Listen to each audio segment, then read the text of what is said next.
আরাফার দিন ছোট্ট একটি দোয়া পড়ে আল্লাহ পাকের কাছে যা চাবেন আল্লাহ পাক আপনাকে সেটাই দান করে দিবে। কারণ বছরের শ্রেষ্ঠ দিন হলো আরাফার দিন। এই আরাফার দিন ৩৬৫টা দিনের মধ্যে সবচেয়ে শ্রেষ্ঠ দিন। নবীজি সাল্লাল্লাহু আলাইহি ওয়াসাল্লাম বলেছেন, খায়রুদ দুআ দুআ ইয়াউমি আরাফা। আরাফার দোয়া হলো সবচেয়ে শ্রেষ্ঠ দোয়া। আর এই দোয়া আল্লাহ পাক কখনো বান্দাদের ফেরত দেয় না, কারণ এই দিনে আল্লাহ পাক হাজার হাজার লক্ষ লক্ষ মানুষগুলোকে আল্লাহ পাক ক্ষমা করে দেয়। আম্মা জান আয়েশা রাদিয়াল্লাহু তাআলা আনহা বলেন যে আল্লাহ পাক এই দিনে এত হাজার পরিমাণ মানুষগুলোকে ক্ষমা করে, আল্লাহ পাক এত পরিমাণ মানুষকে অন্য দিনে ক্ষমা করে না।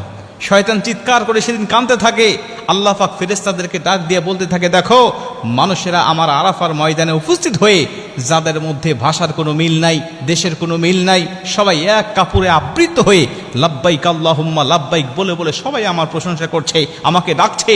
আমি আল্লাহ পাক তাদের সবাইকে ক্ষমা করে দিলাম। আর আরাফার ময়দানে উপস্থিত হওয়ার পরে কোনো হাজির কোনো গুনাহ থাকে না। কেউ যদি মনে করে আমার গুনাহ আছে, তখন থেকে তার নতুন করে গুনাহ শুরু হয়ে যায়।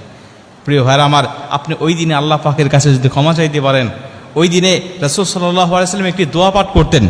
সমস্ত নবীরা ওই দিনে একটি দোয়া পাঠ করত। ওই দোয়াটা আমরাও পাঠ করব।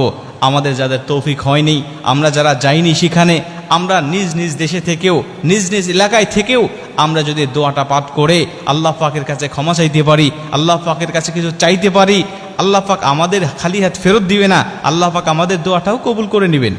নবী সাল্লাল্লাহু আলাইহি ওয়াসাল্লাম সেই দোয়াটা পাঠ করতেন, লা ইলাহা ইল্লাল্লাহু ওয়াহদাহু লা শারীকা লাহু লাহুল মুলক ওয়া লাহুল হামদ ওয়া হুয়া আলা কুল্লি শাইইন কাদির। লা ইলাহা ইল্লাল্লাহু ওয়াহদাহু লা শারীকা লাহু লাহুল মুলক ওয়া লাহুল হামদ ওয়া হুয়া আলা কুল্লি শাইইন কাদির। নবীজি সাল্লাল্লাহু আলাইহি ওয়াসাল্লাম আরাফার দিনে এই দোয়াটা বেশি বেশি পাঠ করতেন। নবীজি বলছেন, আমার আগে সমস্ত নবীরাও এই দোয়াটা বেশি বেশি পাঠ করতেন এই আরাফার দিনে।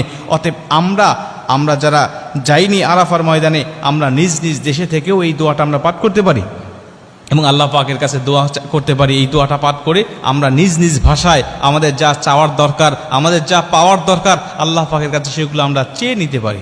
আরাফার দিনে যেহেতু রোজা রাখার একটা ফজিলত আছে, আমি যদি সারাদিন রোজা রাখা অবস্থায় এই দোয়াটা পাঠ করে আল্লাহ পাকের কাছে চাইতে পারি, বিশেষ করে দোয়াটা পাঠ করে আমি 2 রাকাত নামাজ পড়লাম, নফল নামাজ পড়ে আল্লাহ পাকের কাছে আমি সেজদায় পড়ে কাঁদতে লাগলাম, রব্বানা আতিনা ফিদ দুনিয়া হাসানাতাও ওয়া ফিল আখিরাতি হাসানাতাও ওয়া কিনা আযাবান নার।